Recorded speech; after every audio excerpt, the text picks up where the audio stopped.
everyone, and welcome to the third installment of How to Respond to the New Age Movement, our Bible study on the book by Philip H. Lachas, whose name I may eventually be able to pronounce, at least the last name. One quick announcement before we get started.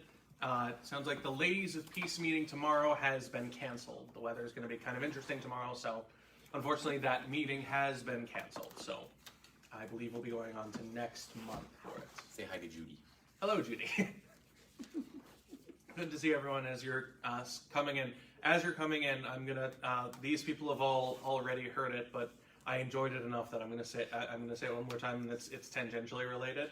The thing is, it's a newscaster telling the story. So it's our top story tonight is that a 100-year-old woman told us that the secret to her longevity, her long life, is going barefoot and never washing her teeth, and never brushing her teeth. So more information on this supercalifragilisticexpialitosis after the break. It's impressive that you can say that. Yeah. I'm just happy I remembered it. It's the age thing. He's young. Right. Yes. Dave Oberhaus. Hello to Dave Oberhaus. All right. But Janice is there too. Janice is there too. Janice is probably there too, so hello. There's a little bit of an echo, but that's okay. I'm here to learn and to copy off of the pastor, so that's what I'm doing as the vicar. But all right, so we've looked at the New Age movement, and now we're going into the two types: the occult New Age and the humanist New Age. There's some things of secular humanism in the humanist New Age, so we'll talk a little bit of those there, and there's a bunch of things going on with the occult New Age. But let's keep going, and before we go, let's do a quick review, the 6 roots of the New Age movement that we mentioned last week, just to go over them again. So all is one, therefore all is God. That idea of it's monism, and I'm forgetting the name, pantheism. Thank you. Yeah, pantheism and monism in there, that all is one, all is God. Then humanity is divine and therefore has unlimited potential. Number 3, humanity's flaw is ignoring their divinity. Therefore, humanity needs only transformation, the discovery of the divine, that they are divine. Transformation has various avenues. There are various ways to heaven. And global transformation is coming once enough people are personally transformed.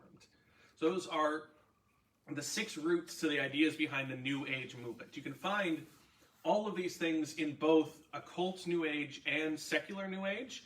The secular New Age may not say divine and may not say divinity, but their idea of humanity's perfection coming, or humanity's growth, humanity's potential is unlimited, and their only flaw is ignoring that potential. I'm going through it. So with chapter 3, so we looked at the basic philosophies, and we're looking at the 2 most common manifestations: the occult New Age and the humanist New Age. Both of them have human-centered dreams for a perfect utopian society and world order. But looking especially at New Age occultism, in this chapter, Lachas looks over the occult expression of New Age beliefs. He identifies several common markers of this belief among followers of the New Age occultism, discusses several places and programs that push the beliefs, and ends the chapter with a quick overview of the so-called Age of Aquarius, and the New World Order that's supposed to begin soon in the minds of many New Age occult believers. So this is the one when you see someone talking about their energies or crystals or this, that, or the other pagan religion, are generally dealing with New Age occultism. And we're going to cover several things. First, we're going to look over several of the occult beliefs. So the first one here is the idea of karma and reincarnation. I don't hear run into the idea of karma before, even someone saying it or someone saying a similar idea. I see a couple nodding heads. That was something that was fairly popular, not necessarily. Mankato has 4 colleges in it, so you would hear it from the college students around the area, even if you wouldn't hear them from Bethany college students in there. This idea that what goes around comes around. If I do good things will happen to me. If I do bad things will come my way. Here I thought it was somebody's going to get even. Right. That's the idea. It's the world gives good to those who do good and evil to those who do evil. In Hinduism, which is where they're mostly taking this idea and the word karma and reincarnation, karma is paid to the person in their next life. So if you do bad things in this life, bad things won't necessarily happen to you now. Yes. Can you move over that way just a little bit? There you go. I was trying not to get in the way, but I think I'm off screen. But yes. So if in Hinduism and in Hindu beliefs, if you do bad things in this life, if you live an immoral life now, bad things may not necessarily happen to you in this life. But once you die, that bad karma sticks to you and makes your next life worse. However, in much of New Age occult belief, karma is a much more immediate thing, where if you do a bad thing, something bad happens to you. And if you do a good thing, good things are supposed to happen to you. A lot of the newer shows that are on like television talk about like the world paying you back. Yes, the world paying you back. So what you put out, you get back. What goes around comes around. There's a great thing, and I'm right up here. In my freshman year of college, for the fall play, we did a new play by the theater teacher there called Life Coach, which was about a person running into a life coach, and this life coach was speaking many of these New Age beliefs, at least at first. And the thing they brought up was like, if you put out positive energy in the world, if you focus positively on something, that thing will come to you. You'll get that thing if you focus positively on it and work positively towards it.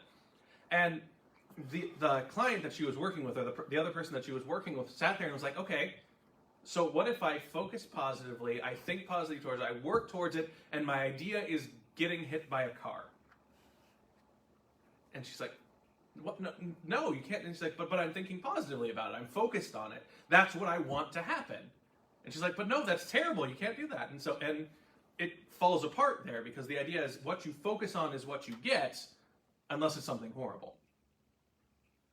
But this idea of karma or reincarnation, especially of past lives and future lives, is very involved.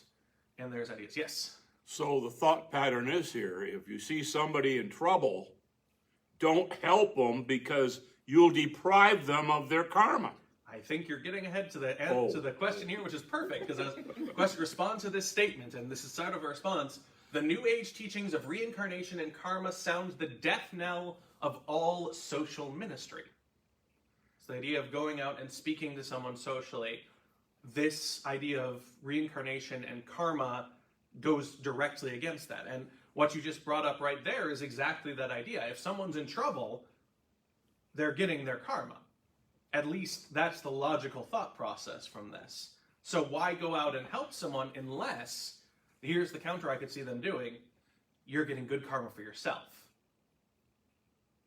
So it's not to help that person, it's to put out something good for you. Well, in any event, it's going to be law-based. Yes. Because when a Christian does something good, we do it out of love for Jesus, not to get something in return. But if you do something to get good karma, that's the law. You're doing it because if I don't do it, then I get paid back. What's in it for me? Yeah. And either way, if you avoid helping somebody because you want them to get what's coming to them, well, that's karma. That's the law again. So either way, it's applying the law and incorrectly. We ran into that in Thailand when we adopted Fiona. In a lot of the Asian countries where Buddhism and Hinduism are popular, they don't adopt kids because they figured they did something bad in their previous life and they deserve to be an orphan now. And so we had trouble explaining to people why we were there. They thought we were taking her to be a servant at our house or something like that instead of that she'd be our daughter. There's a confusion behind, and it almost becomes a thing of that is how you, to put the best construction on it, if you are in that situation, you're paying off your karma from a past life. So if you interfere with that, that person can't pay off their karma, and it's just going to keep going in their thought process. It's twisted up in this idea of you have to end up dealing with this full punishment before you can keep going. Looking at the idea of reincarnation in Hinduism, eventually what it ends up being is that this world is suffering in the idea of Hinduism, and only suffering. So the entire idea is you're trapped in reincarnation until you can get out. How? Do good enough. Get enough positive karma that you break out. So when does it end? When you reach enlightenment. So So the never. so the idea that the Buddha taught was that you would eventually achieve a certain point where you've gotten as high as you can get, and then eventually you just go into nothingness, and that's the ultimate goal, is to be released. You become a part of the universe again, in which case your singular selfness is lost because it never truly existed in the idea of And Hinduism. so when you hear them talking about nirvana, that's what they're talking about, is truly being released, not an everlasting life, but being released forever from the cycle. Well, But New Age occultism doesn't usually go that deeply. Yeah. They're more in the idea of past lives and ideas and thoughts behind that, and then karma is a more immediate thing. but there's no end then. No, And the other way, is there any witness to the end? the end is oblivion, in a sense. The end is oblivion in the personal sense, and in the grand sense, it's the realization that nothing but the one exists. The easiest way to conceptualize this is kids like to go on rides at Cedar Point. And so you take Fiona and you put her on a roller coaster and you say, Fiona, you get to go on this roller coaster for the next 5 years non-stop. Oh. And as soon as she gets off, she goes back through and she keeps going. Now, to a kid, that's going to at first sound very exciting, right? But by about the third time on, she's going to get tired of it. And so each life that comes around, they keep on cycling through this until finally, what do they want more than anything? To be let off the ride. And so each life that comes from a Buddhist or a Hindu that's reincarnated like this, they're going through this cycle until finally they get to be released. And when they get released, that is their heaven. That's the moment that they've been waiting for. They can finally not have to go through the same cycle over and over again. But again, a lot of times New Age occultism doesn't realize the full implications of it and are more like, oh yeah, you can be reborn in a new form and have new experiences. You can get in touch with your older experiences and find out things there. And karma is just, if you do good things happen to you. If you do bad things happen to you. One thing with this idea of like the death knell of all social ministry, and that idea of if you don't go out and help people because they're already in trouble. There's a woman I found, and the name is escaping me, and I apologize for that, but she's speaking almost directly to that here. So I have a short video of her here. You're not supposed to go out and try to change anyone. Those who are already enlightened, they're already advanced, they realize what happens. So I'm going to restart this quick, because her first sentence is important for this. So I'm going to... All the way, there you go. Yeah. Okay. You're not supposed to go out and try to change anyone. Those who are already enlightened, they're already advanced, they realize what happens, what's happening now. They're already there, you don't have to worry about it. The other ones that are so deep into negativity, we're not going to be able to make a difference anyway. They have to find their own way. We're not supposed to convert anyone. It's the ones in the middle that are not sure which way they want to jump. Those are the ones we have to reach, the ones we have to talk to about that things are happening, things are changing, and we're moving into this totally new world. Man has destroyed civilizations down through time, and each time, it's usually with the bad use of their mind, the misuse of the powers of their mind, and each time, they'd start all over again from the beginning and create a totally new civilization, a new world. They said there's no longer time for that. We can't do it. We can't waste that time. So this is part of the developing of our psychic powers, bringing that back, changing this because we're going to carry it on instead of destroying the world and starting all over again.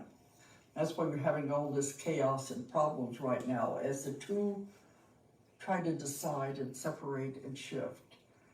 So it's a very important time we're in right now. And there's many souls that are coming in right now to be here for it. They volunteered to come. The call went out throughout the universe, volunteers to come and help. They have to be souls that are pure, that have not known violence, have no karma to repay, to come in and help raise the consciousness of those who are here. And these people don't know they're one of these. I find it out in my work. But they have no idea on the conscious level they are one of these who has volunteered to come and to use their energy to help raise the consciousness of the world. And I've been told it's working because now the positive is beginning to overshadow the negative. And we are moving into a new world, and it's beyond anything you could expect. But it's too late to turn back now. It's in the process, and it is happening. Especially this idea of, They're pure. yeah, the pure people who have no karma to repay coming in, and they're the ones who are coming and changing. The process is already going on, so you don't need to go and talk to people. You don't need to change anything. You don't need to work forward for them because they're already in place. That the idea of social ministry, of going out and reaching people, of telling them the good news, of going towards them, doesn't make sense because either they're already where they should be, they were one of those souls who came in even if they don't know it, or there's no helping them. And so that becomes a problem with here. But connected to this idea is this idea of channeling spirit guides. And channeling spirit guides is allowing yourself to be possessed by a spiritual being in order for it to act and work through you. So it is allowing some sort of spiritual thing to possess you and use your body to act and speak. The types of spirit guides vary wildly in name, abilities, and power among practitioners. Some people call their spirit guides angels, some say they're aliens, some say past lives, some say spirits. There's all sorts of names for what these things are. And there's a lot of issues with it. Sounds like a familiar. Somewhat, yes. There are some who would call it that as well, yes. This idea of channeling something or using something to connect to the world and work through it that way. And there are a lot of problems that this idea of, yes. So they call those, sometimes you'll hear this referred to in New Age circles as spiritual downloads. Yes. And so you'll hear people once in a while. I recently had a conversation with this gentleman. It's been about a year or so ago, but he was pretty bent on this idea that certain things were taking place, and one of the people that he was relying on knew that her information was correct because the aliens had spiritually downloaded her and shared with her this information.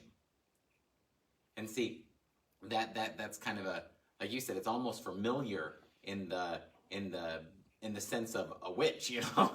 Yeah, a witch has a familiar. Yeah. Yeah. And it's almost in that sense in the way that they view this kind of thing. And she was, I read quite a bit on this woman when I was being told where all this information was coming from. And she was getting weekly downloads from these extraterrestrial beings. And, you know, so this stuff pops up on Facebook, on YouTube. Now, how do they get these spirit guides and channelers and aliens? How do they get them to work? Oftentimes it's a connection just inherently. It sometimes just comes upon you. Sometimes they use things to get you into the right mindset. So anything that can alter your minds or allow you to think in a different way. Oftentimes that is drugs, especially hallucinogenics, but other things can be done as well, like sage, like incense, going out to a certain place in nature and having it connected, hunger strike, anything that makes you think or act a little bit differently might be able to trigger an episode of this spiritual downloading.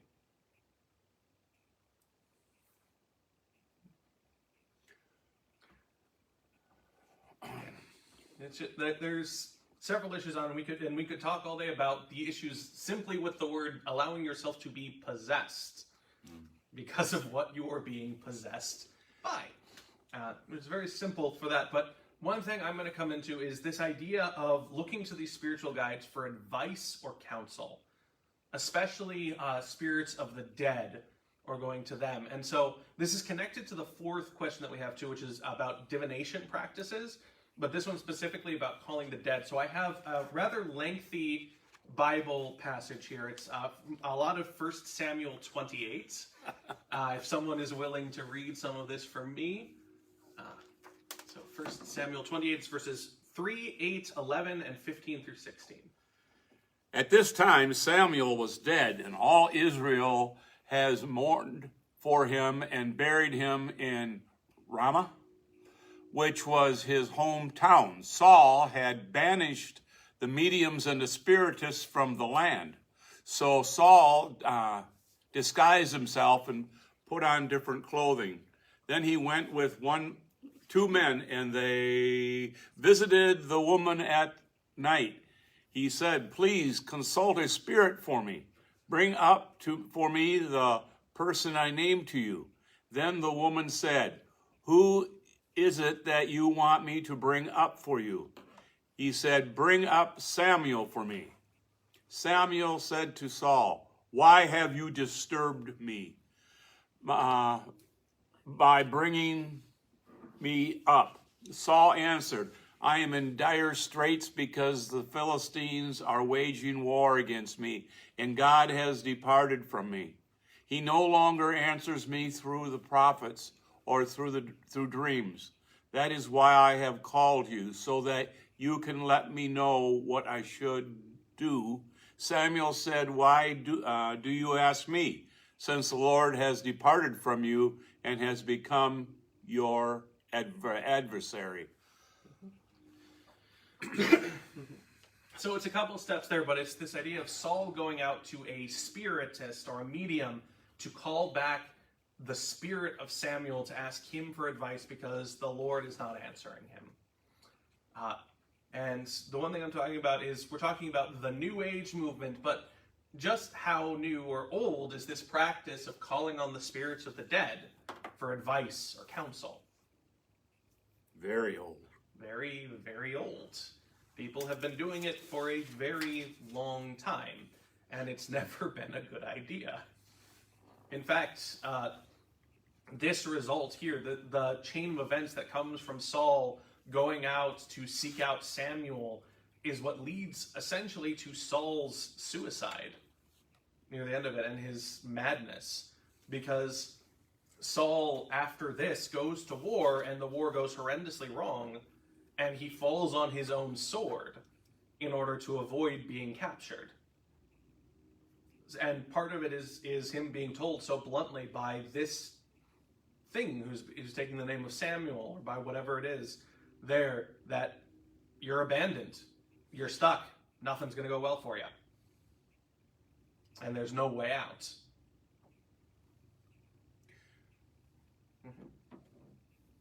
Was there no way out? By that I'm trying to say is, he asked Samuel, a voice calling itself Samuel told him, and he said, "God is your adversary." Saul took it as no hope. The way I would say it is, There's always hope. He could have repented. he could have repented and gone back. He did not. And this may have been a part of it. But yeah, the idea that there was absolutely no way out is not backed up by the rest of Scripture. It may have been that I'm not saying that there was a way out of him dying in that battle. The Lord had forsaken him in that case. That battle was not going to go well, and that's obvious through the rest of 1 Samuel 28 and everything. But there's not an ignoble death for Saul that had to happen there. But it did. I think the larger thing for us to remember here is that at these festivals that it mentions in the book, these spiritual events and things, where some of these things are done, psychic readings, spiritual guides, and things are often purchased and bought and traded as fun.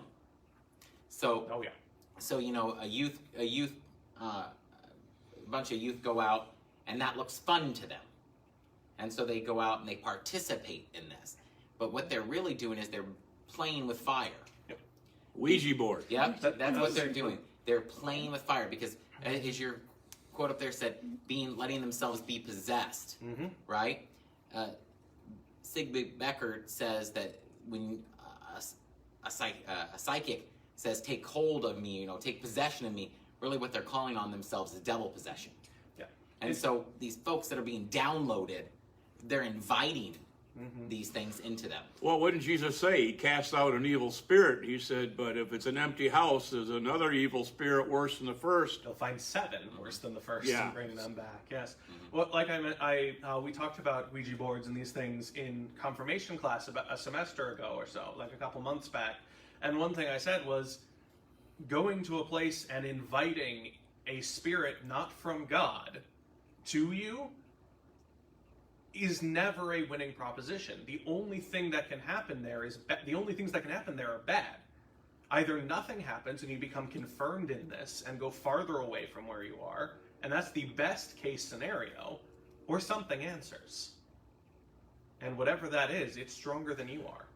Nancy asked on the way here, she said, where did the Ouija board start? Oh, I'd have to look that up. I know it 100 became years. quite popular when Milton Bradley started selling it as a parlor game. It's at least 100 years old, but I'm not sure. Oh, where it's way older than that. It used to be before that, they didn't have a board, so to speak. They would mark down on a tabletop certain things, and they used a glass, if I remember right. I believe you're right, so that it could shift back and Yeah. forth. But I have read where people who have dealt with this thing, and they say the Ouija board is probably one of the most dangerous things there are, because it's viewed as a parlor game, Yep. and therefore it is viewed as harmless. But because of that, in order to make it to work, you have to put your mindset open. And to do that is like emptying the house.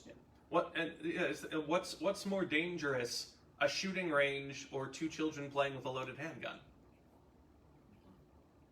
The children, because they don't know what they're doing and they're holding a very dangerous object. It's a very similar thing with that. But, I've read in more than one source, and it always says the best thing to do with an Ouija board is burn it. Get rid of it. Yep. Burn it. Don't leave it on the shelf. Don't Burn give it. it away. And from the simple practical matter that if you leave it available, it's a temptation. Don't leave that temptation for you. Don't leave that what if in your mind. Would you leave that loaded gun on a shelf so your child could find it? Right. Lock it away at the very least. Or get rid of it if you're not going to use it, and you're not going to use that, or you absolutely should not. Yes. So, going on to the next one, which is the use of crystals. This is a rather niche thing, but you can see crystal shops. There is even, I believe there's some in Minneapolis. There's a lot of major cities have them, especially in the east or west coast, but all around the place. This idea that crystals, especially quartz crystals, are sources of mystical power is everywhere in the occult New Age, is talking about crystals and these ideas. Crystals can be used for physical, mental, and spiritual ailments, as well as many other things, or at least that's what they say they are useful for. This goes, yes? There's a crystal shop in Bowling Green. There's a crystal shop in Toledo. There's a crystal shop Nice. in New Bavaria. There's a crystal shop in Toledo. Another one in Toledo. There's one in Sylvania. There's one in Lima. There's one in Adrian. So there you go. Okay, so there are All your crystal needs. Don't go there. You're right. There you go. But I have a very short video again of a woman who's explaining, I believe it's 10 different crystals and their special abilities that they have for them. Just very quickly, you can, for every person you talk to, you'll get a different answer on how crystals work. So this is just one example of how it's explained how crystals work for there. So, Hi everyone, this video is about healing stones and how they can put a bit of oomph back into your life. I've used these stones to help attract abundance, prosperity, manifesting goals, protection, and so many more other wonderful things. So here are my top 10 crystals. The first stone is obsidian. It's the stone for truth. It helps you to recognize your strengths and weaknesses, protecting you from emotional exhaustion, warding off negativity, and allowing acceptance and forgiveness in your life. The second stone is Himalayan salt, also known as pink halite. It helps you to experience self-love and to find a sense of purpose. For centuries, pure salt is used for protection inside and around the home. It can help purify, cleanse, and remove negativity, which can be useful at home or in negative work environments. The third stone is crystal quartz. It symbolizes balance, clarity, and purity. It can be used during meditation to help amplify your vibration, connect to your higher self, and enhance the energy of other crystals. It can absorb, release, and balance energy. They go all on those same vines, so we don't need to go through all 10 of them right now, but it's just this idea that these crystals have this power. And again, you heard like the vibrations and energy here. It has this idea that crystals, because I wonder, like going, if you went all the way back, if the connection of crystals as reflecting and diffusing light is connected to this idea of reflecting and diffusing energy. The sense you can put a light on a crystal and get different lights everywhere. The same thing works with energy of going into it and coming out. So if you're interested, Menards carries a variety of crystals and crystal lamps for purchase. Well, all right. And I thought some of that stuff looked Yeah. familiar. It's like, well, yeah, I thought I like, recognized more them often too. than not, I've seen, like, especially the Himalayan salt, I've seen those around, but usually those are just put as like, oh yeah, this is home decor. Yes. And so I've seen them as like, okay, that's an interesting design choice, but You until look at it I like saw a this, lava it's like- lamp. Yeah, like a lava lamp. Like it's like, okay, that might be fun to have sitting somewhere, like a conversation piece, but seeing what people think it can do, I have more concerns. But I have a quick Bible verse here for Isaiah 44 verses 8 and 9. Someone willing to read that for me? Is there any God except me? There is no other rock. I am not aware of any other. All those who form an idol are good for nothing. All the things which delight in them provide no benefit. As for their witnesses, they do not see. They know nothing, so they will be ashamed.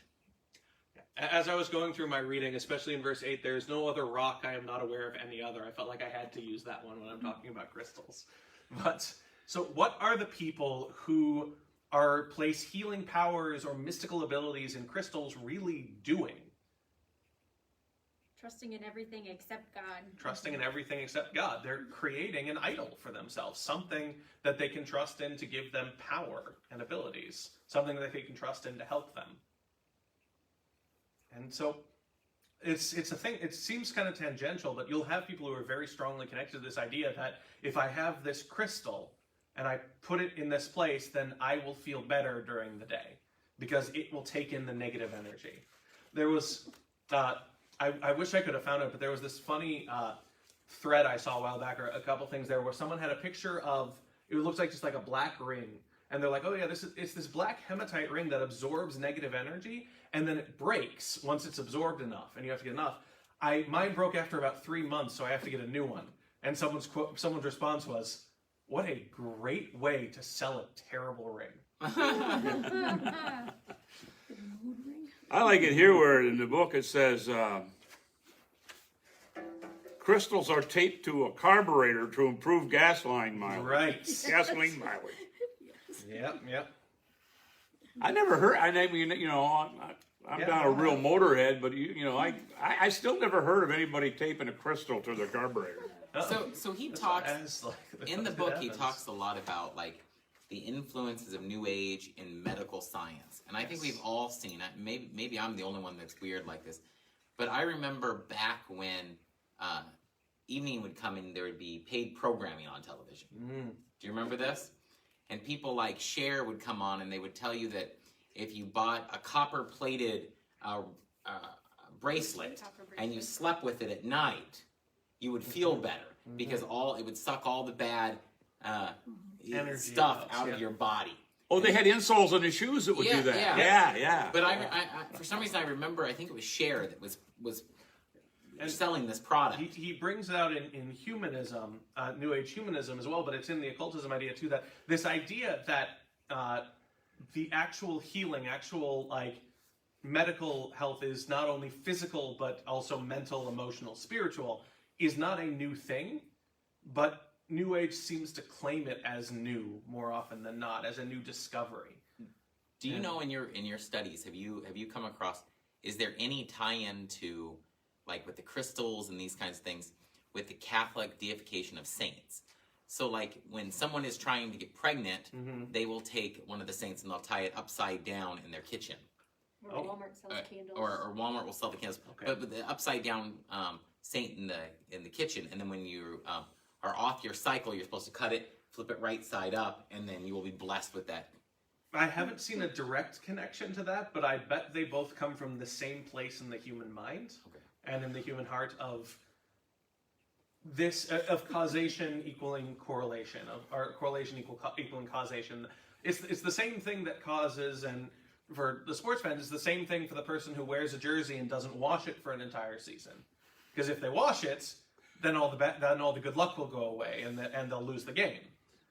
It's the same thought process in our mind of this has nothing to do with how well or how badly you're playing the game, but you've connected it so strongly in your mind that this becomes how it works for yourself. But we can keep going to that too. I skipped over extraterrestrials and UFOs. That's its whole can of worms on its own, of just this idea of and that's somewhat connected to the New Age, but it's also connected to other people who just believe in extraterrestrials and UFOs, and it kind of unravels into its own thing, this idea that there must be life beyond us out there. A lot of times that's made as an argument for how we're going to go to global expansion, because then we'll be able to join the universe. The universe is waiting for us to get good enough to join it, and that's what the UFOs are. But let's go to various divining practices or divination practices. So aside from channeling spirit guides, speaking to the dead, there are several different practices that the occult New Age use to try to gain advice or info from the future. So astrology, Ouija boards, as we mentioned, tarot cards are also an example of these practices. Something to use that will tell you the future through a system, like reading tea leaves is an older one that you don't hear as often, but is still around. Palm reading, palmistry to some extent is there as well, but just this idea of using some sort of practice to be able to see the future. For that, I have a picture that I took from the Barnes & Noble just up in Maumee, so nearby. This was just a table, and I walked past it and kind of did a double take and was like, well, I have to take a picture and bring this in. But just a quick thing here, and it's upside down there, but there's the astrology Bible, divination, chakra, beginner's guide to healing and chakras, tarot, Buddhism's connected in there, sunrise gratitude, the handbook for highly sensitive people, the inner me, 101 ways to happiness. So it's kind of this blend into all these different books and self-help type guides of how to use this practice to tell you the future and to work for the things. Like the tarot one has reveal your past, inform your present, and predict your future. As this idea of that's what the tarot cards can do for you. Now, where is that? Because I want to go buy one of those books. Andrea always tells me I'm a highly sensitive person. Oh, there you go. Well, it was in Barnes & Noble, so. Not that kind of stuff. So I think it's a different kind of sensitive. All right, so I have some Bible verses here. Again, this is Matthew 24, 23 to 26, and 1 John 4, verse 1. I'll read the long one if someone will read the short one for me. So, at that time, if anyone tells you, look, here is the Christ, or there he is, do not believe it. For false Christs and false prophets will arise and will perform great signs and wonders, so as to deceive even the elect, if it were possible. See, I have told you in advance. So if they tell you, look, there he is in the wilderness, do not go there. Or look, here he is in the inner rooms, do not believe it. Then we have 1 John 4, verse 1. Dear friends, do not believe every spirit, but test the spirits to see if they are from God. For many false prophets have gone out into the world. And so you can see how this is connected to the idea of spirit channeling and channeling spirit guides as well, with this Bible verse connecting to it. So how are we supposed to respond to any spirits who claim to be from Christ or to give any sort of knowledge from the future, any spirit, any practice, anything like that. Ignore it. Just stay away from it. Ignore it, stay away from it. It's a good one. But Vicar, what if they say they're a Christian psychic? Again, for that one, I would go back to 1 John 4, verse 1. Test the spirits. Does it agree with the Bible? And the Bible says no. And so, therefore, a Christian psychic is a contradiction in terms. You cannot be both of these things. What we're saying here is the only real protection that we can protect ourselves from being deceived is know our scriptures. Mm-hmm. Mm-hmm. Know the scriptures. Go back to where God has told us about these things. But this is how so many people get pulled in, because how many people really know the scriptures? Precisely. That's exactly right. Yeah. That is why being connected to God's word, being connected to the Bible, knowing your scriptures, knowing what it says and where it says, more than just the baseline what you heard in Sunday school, which is very good stuff. And if you remember everything you learned in Sunday school, you're already in a very good place and better than many. But there's more in the Bible. Going back to it, connecting to it constantly and with your fellow Christians is so important. I'm preaching to the choir here. You're coming to a Wednesday Bible study about the New Age, but still. Well, even if we look at, like you said, knowing just your basic Sunday school lessons, how many people still send their kids to Sunday school? And that's a problem. We have to make sure, the devil has done a good job convincing us that the Bible is an old, outdated, and we get into this in the next chapter, old, outdated, antiquity book. And why would you want to read such a long book? But yet, the devil's also done a very good job convincing us that reading 4,000 pages of Harry Potter in 2 weeks, that's worthwhile. You know what I mean? And that's the catch. Yeah. And we can take heart in the fact that there were people who knew a lot less than the people do now 2,000 years ago when our church began. And it grew from them. So there are ways that things can continue, the church can continue to function as it is, but it is work to do. So let's go to the vehicles of the occult New Age. So Larcas points out many different vehicles, many different things that promote it, such as special fairs or other practices, this idea of going there for fun, getting these readings, entrepreneurships, so using crystals or something to start your business.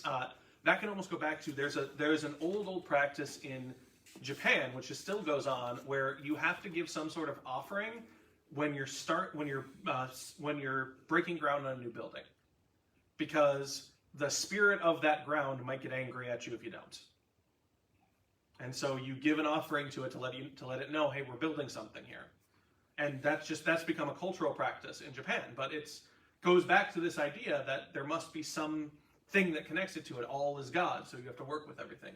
But neo-paganistic beliefs, so new paganism going back to worshiping in some sense an ancient, like a fertility goddess or Mother Earth, or even the Greek the Greek mythology or Roman mythology or even Norse mythology in some places. So let's take a moment to look at the entertainment industry in the New Age, because that's the one that we can run into the most often. And he brought up Star Wars, so I have the short clip from Star Wars where Obi-Wan is talking to Luke and describes the Force for the first time to him. So, what is it? Father's lightsaber. This is the weapon of a Jedi Knight. Not as clumsy or random as a blaster. An elegant weapon for a more civilized age. For over 1,000 generations, the Jedi Knights were the guardians of peace and justice in the Old Republic. Before the Dark Times. Before the Empire. How did my father die? A young Jedi named Darth Vader, who was a pupil of mine until he turned to evil, helped the Empire hunt down and destroy the Jedi Knights. He betrayed and murdered your father. Now the Jedi are all but extinct.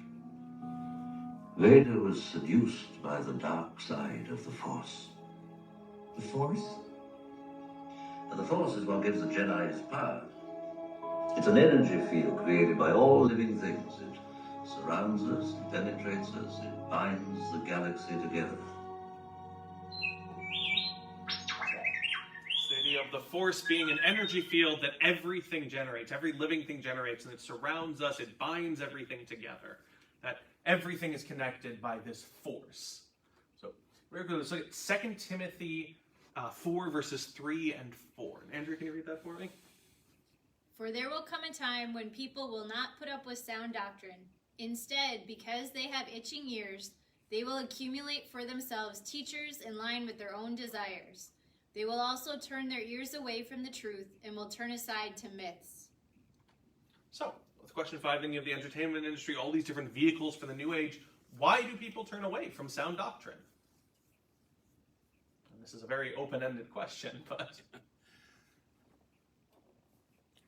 They don't want to be subject to something. That's a big part of it.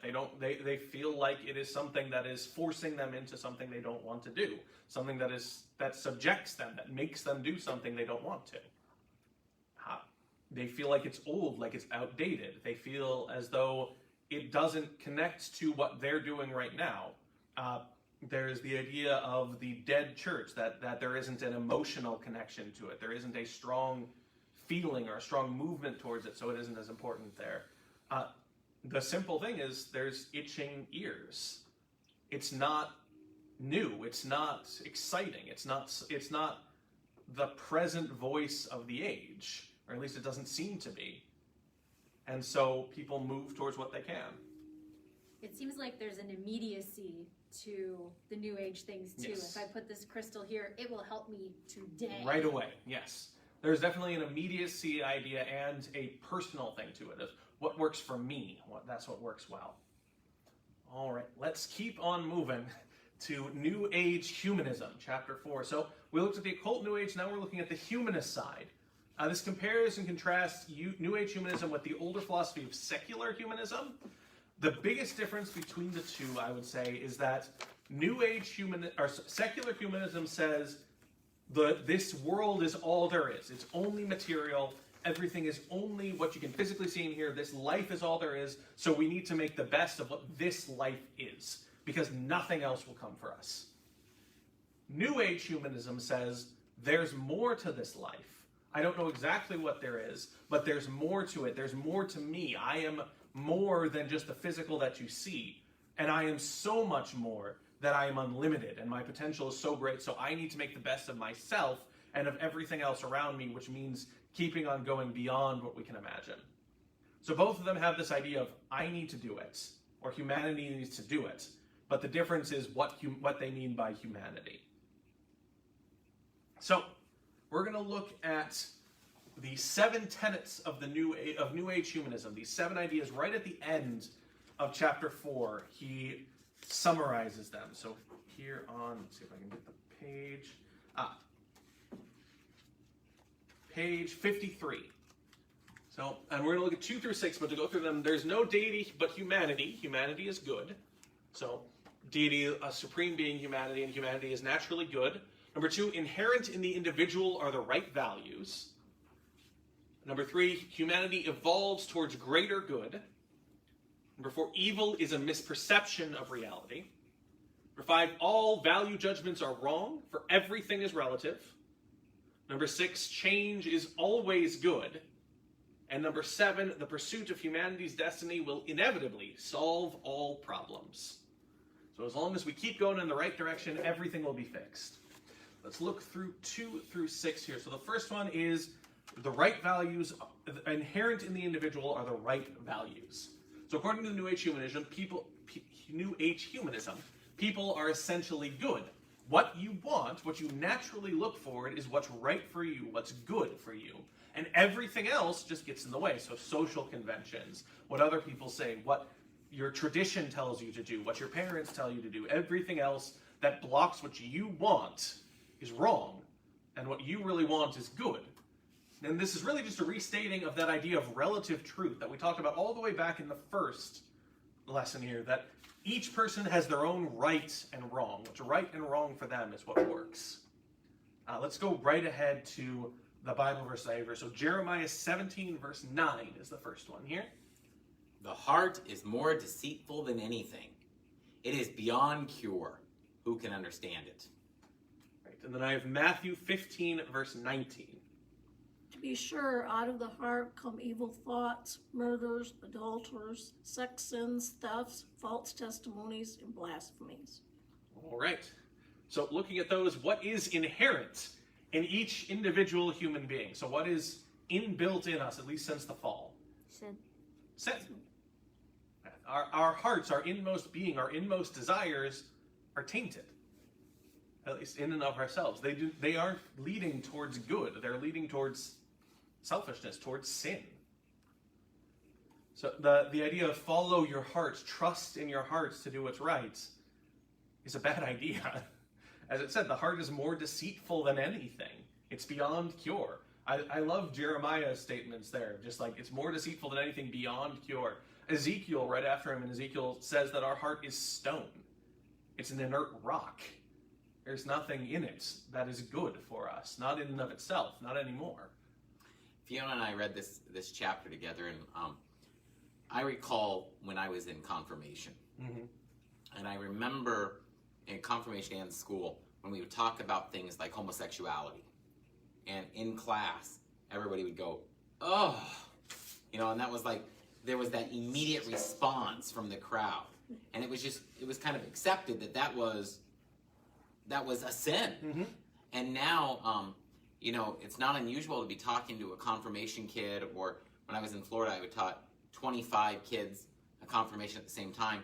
And the idea of homosexuality would come up, and they'd say, well, who are you to say that's wrong? Mm-hmm. I mean, that's the response. Yeah. Do you see what I mean? Mm-hmm. And that is this idea of what's inside everybody. They get to choose what's relatively right for themselves. What I feel is what's right. Yeah. And And feelings aren't facts. And there's one place that we get our fact from, and that's the Holy Scriptures. Mm-hmm. Whether you like them or not, that's the truth. That's the toughest thing with that. Yes. All right. Let's keep going. This builds straight from the idea of, if humanity is naturally good, the right values are there, then humanity evolves towards greater good. Humanity is constantly moving forward in the view of New Age humanism. Today is better than yesterday, and tomorrow will be better still. In a way, this thinking is similar to the old heresy post-millennialism, which was this idea. It came up in the 1st or 2nd century AD, and it was this idea that the world would get better and better until Christ returned. That after Christ's death and resurrection, the world was going to continue to get better and better and better until finally we were living in paradise on earth, and then Christ would come back and bring us to paradise in heaven. This isn't borne up by Scripture, but it's still an idea that stuck around, and in fact, that was a fairly popular idea until World War I and World War II. And that kind of cut into the optimism that post-millennialism had fairly strongly. You still see a little of this idea of evolving towards greater good here and there, but it's become more of a New Age concept. Steven Pinker has something called Enlightenment Now, which is the case for reason, science, humanism, and progress. I watched a short video from him. It was very short, so I didn't have it in here, but his idea is that things are getting better. He cites poverty and how many people are living in poverty, the IQ going up by, I believe he says it's the average IQ goes up 3 points every decade or so. Hunger has gotten better, longevity has gotten more, infant death rates have gone way down. And all of these are very positive things, but what he's bringing up is that, hey, all this means we're moving towards better. The world is getting better. Everything is getting better all the time, and it will as long as we keep pushing in that direction. And so he's one of those. He actually calls it enlightenment, or humanism, he even calls it, for this idea that you're evolving towards a greater good. That as long as human beings continue to believe in themselves and work towards, we will get better. That's their idea. By determination, we shall pull ourselves up with our own bootstraps. Very nice. I should know who that is, but the name is escaping me. and I apologize for that. But, It's a very American idea. oh yes, isn't the it? pull up by the bootstraps idea is very American. Yeah. This idea that as long as you have enough grit and determination and stick-to-itiveness, which is just a great phrase, stick-to-itiveness, then you're able to get farther. Going off with that, let's go back to Matthew 24. This time it's verses 7 and 8. Can we go back for just a second? Yes. I got a question about this guy. So where did you say he was from? Steven Pinker, I found a short video on him online. He was, I'm not remembering all of his things, but he was definitely in... From Harvard. Harvard, thank you. I could remember Harvard, Yale, Stanford. He was a college professor. And I thought that was interesting that Vicar had shared that video with me. He shows up, or not he, but Harvard shows up again Yes. in a long quote later on about teachers, Oh, yes. right? About trying Someone to get is- this idea of New Ageism into the schools. And I just thought that was interesting that Being both smuggled in, yeah. have that Harvard background. I see this guy. Bill Gates is a fan of his. Yes. It's Bill Gates' new favorite book of all time, apparently. So he was a big fan of it. But to go from there, let's go to Matthew 24, verses 7 and 8. Nation will rise against nation, and kingdom against kingdom. There will be famines and earthquakes in various places. But all these things are only the beginning of birth pains. So this is Jesus talking about, in this chapter, about the end of the world, what things are going to look like. So where is humanity going throughout history, at least on this earth?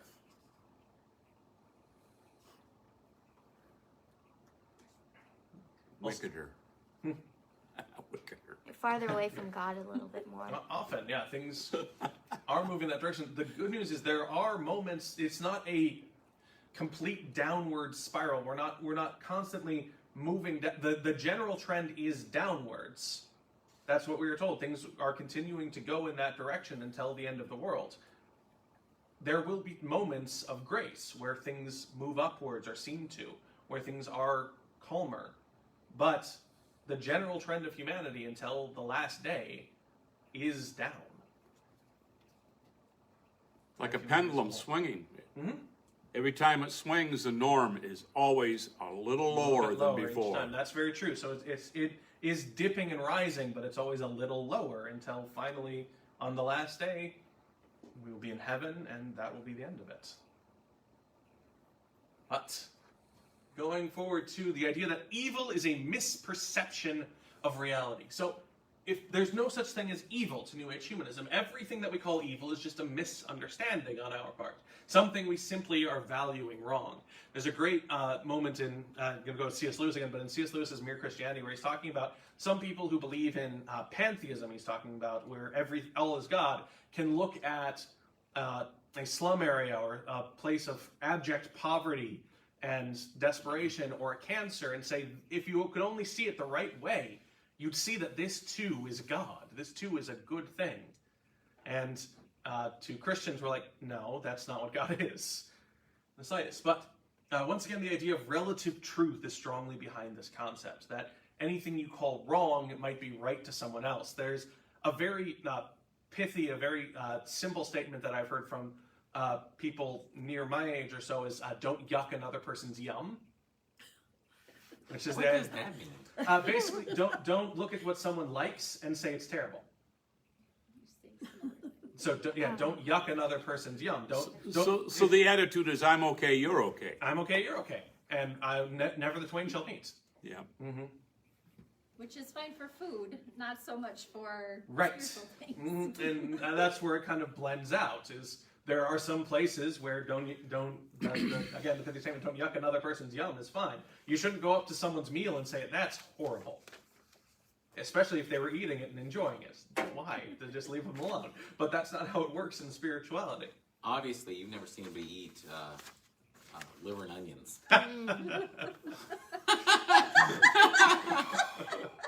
Oh boy.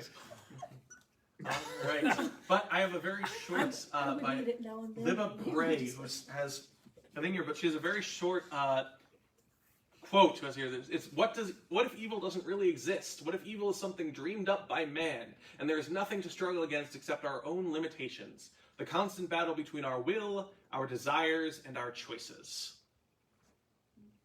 So that there really is nothing wrong. It's just what we actually want to do, what we're desiring to do, and what choices we make are actually what's We're going on. going to keep doing it until we get it right.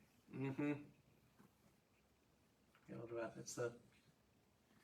Evil But is to go off of that, let's look at Isaiah 5 verse 20, which goes directly in conversation with this. I can read this one quick. Woe to those who call evil good and good evil, who substitute darkness for light and light for darkness, who substitute bitter for sweet and sweet for bitter. Talking about food again. But then we have John 3 verse 19 and 20. So I'm going to read This that. is the basis for the judgment. The light has come into the world, yet people love the darkness rather than the light because their deeds were evil. In fact, everyone who practices wicked things hates the light and does not forward to the light, or else his deeds would be exposed. So, fairly simple question. What is evil? Devil. No. He's definitely an agent of it, and he works for it, and he is evil for it. Sin is evil. What goes against God is evil. That is an actual thing. That exists. What is against God, what is disobeying God's commands, is evil. And to say that evil is just a misperception, that really if you could look at things the right way, everything would be good in some context, is simply untrue. And it's worse than untrue, it is a lie. It is calling evil good. It's substituting bitter for sweet, as Isaiah says. But let's keep on going. So, all value judgments are wrong, for everything is relative. So if evil is just a misperception and people are naturally good, then how can you judge anything? All is relative to each person and their life, so nothing can be called either right or wrong, except by the person doing the action. Again, this idea of I'm okay, you're okay. The only way that you can say this is wrong is if you're the one who's doing it and it affects you. If you say it in any other context, well, how dare you? What if I like it? Everything is relative. Going with that, it's on page 46. It's the quote from the Aquarian Conspiracy. This statement, someone is always trying to summon us back to a dead allegiance, back to God, the simple-minded religion of an earlier day, back to the basics, simple-minded education, back to simple-minded patriotism. And now we are being called back to simple-minded rationality, contradicted by personal experience and frontier science. So just respond to the statement. What are they saying here, and how does it function?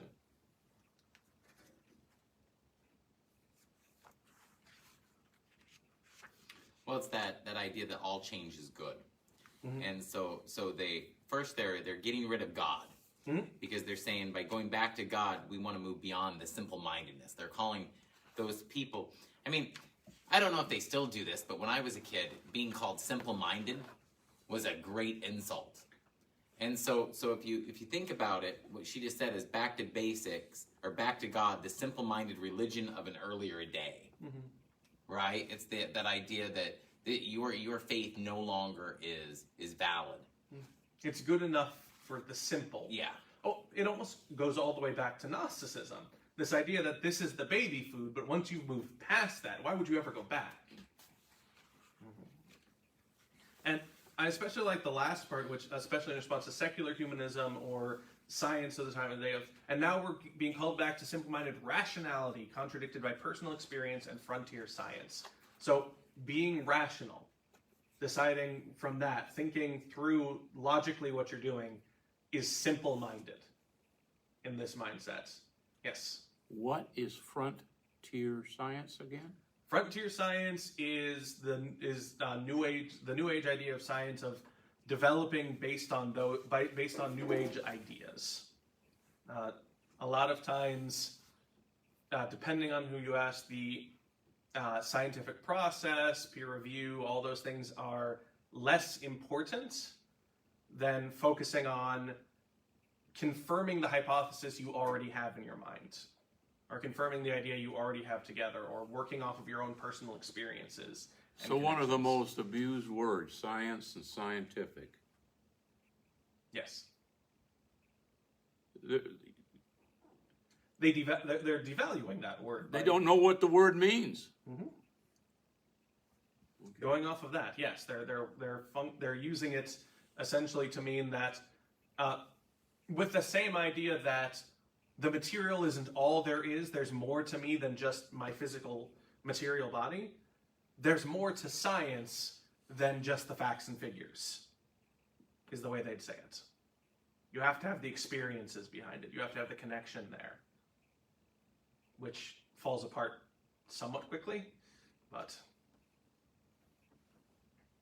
yes. So let's go to the last one here, which is that change is always good. So this flows straight from the tenets 3 and 4. If humanity is constantly working towards greater good, and if evil is just a misperception of the real world, us misunderstanding how the real world is, then of course every time things change, they must change for the better. Because we're understanding more. We're getting rid of those misperceptions. We're moving towards good every time. There's no de-evolution. There's no de-evolution in that idea. Yes, everything is moving towards good. Change is always in that movement. So I have a quick video here. It's a series of inspirational quotes about the limitlessness of the human spirit. Our bodies may be limited, but it's our spirit that's unstoppable. When I let go of what I am, I become what I might be. The defiant human spirit remains steadfast. When you choose courage in the face of fear, you defy the things that hold you back from greatness. I think that life is not about the amount of days that you live on this earth, but it's about what you fit into those days that allows you to live a remarkable life. Every one of us, every single day, is blessed with the air that we breathe, the opportunities that we have. And I challenge you every single day to get out of bed and do something that your future self will be proud of.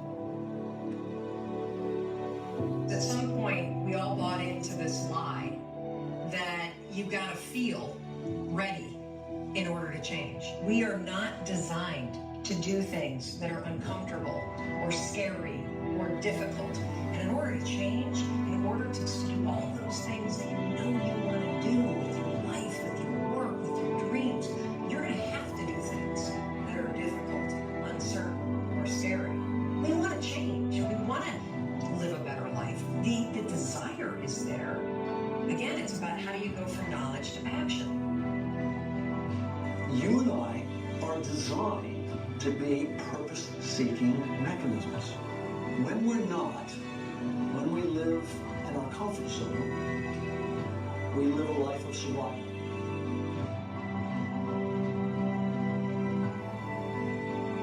No matter how chaotic your vision, no matter how chaotic your life, don't ask yourself who you are today. Ask only, who do you want to become? And then are you willing to pay the price to get there? Take an action today or you never will. It's this idea of pushing forward, of taking action all the time, that the human spirit is what moves us forward. There almost seem to be some nuggets in there, again, of things like that. We need purpose as human beings. That is a true thing, but our purpose is found in God. But this instead, our purpose is found in what you can move forward to. Don't ask who you are now, but who you can become, and then how you can get there. We want change, we want to live a better life, basically said is the same thing, one after the other. It's this idea that change is always good moving forward. Yes? So that video you just showed has 80,000 views. The other ones by that same company have as much as 1.6 million views. And the reason why I want to say that is what we just watched was a daily devotion for New Ageism. Pretty much. And how many of us have watched those things because they come up on our YouTube? You know, these things, I just looked that up on YouTube. It's one of their featured videos. So when you search a video, that'll come up as one of the suggested videos for you because it's got so many views and likes on YouTube. And so that's how this is spreading, because if you didn't know any better, you could have watched that and think, well, yeah, I need to pick myself up by my bootstraps. I need to do it. Right? And yet, little do you know, you're being indoctrinated into this garbage. But we have some quick Bible verses here talking again about change. Okay, so we have Hebrews 13, verse 8. Jesus Christ is the same yesterday and today and forever.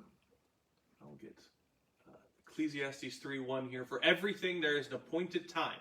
There is an appropriate time for every activity under heaven.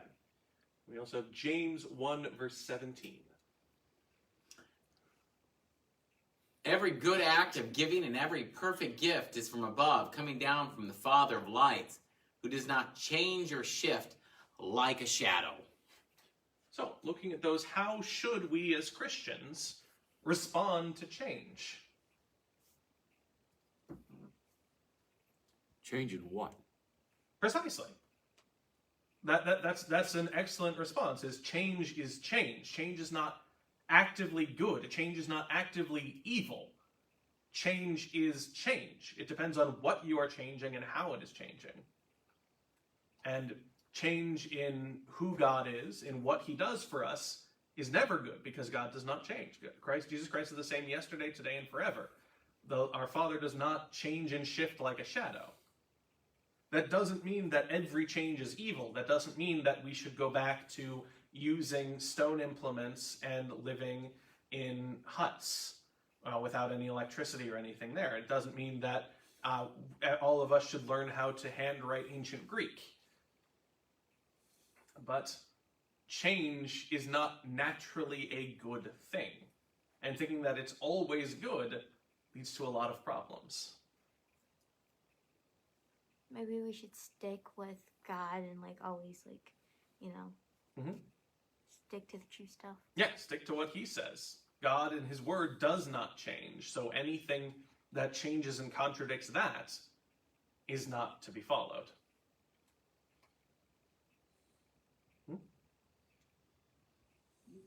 Sorry, that's you. Oh, no, okay. No worries. All right. You're not making some kind of statement against us Germans for putting an English flag or a Denmark flag. No, on that's meant to be a cross. I just didn't have a good one to put Oh, okay, up, good. so. I thought it was a Danish flag, and you were trying to be curt to us Germans. I'm 3/4 German, so it'd be on me as much as anyone else. Me, I'm a mongrel. I don't know what I am. No worries. So we're gonna finish up. Let's end today with prayer. So, dear Heavenly Father, thank you for continuing with us as we learn more about the different types and forms of the New Age. Be with us and lead us back to your word, which is our only and sure defense against all of the different teachings and devices of this world. In Jesus' name we pray. Amen. All right, so for next week, we're going to finish up how to respond to the New Age movement, chapters 5 and 6, with our conclusion. How to respond. Thank you, everyone. Remind them about the ladies. Oh, yes, and as a reminder, tomorrow the ladies' meeting is canceled. So that will not be done, but thank you again, and I will see you all next week.